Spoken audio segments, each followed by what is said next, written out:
Don't သမီးအမျိုးတွေသာပါလို့ငါလည်းခံပါတယ်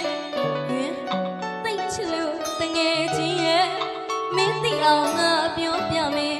နားထောင်ကြည့်စမ်းပါတငယ်ချင်းတိုးတင်လာသမီးအမျိုး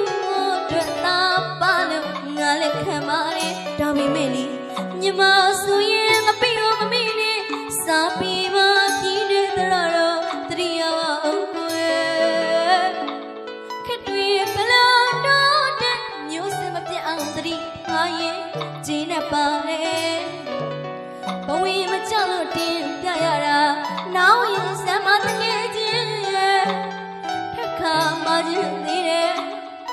မင်းမေ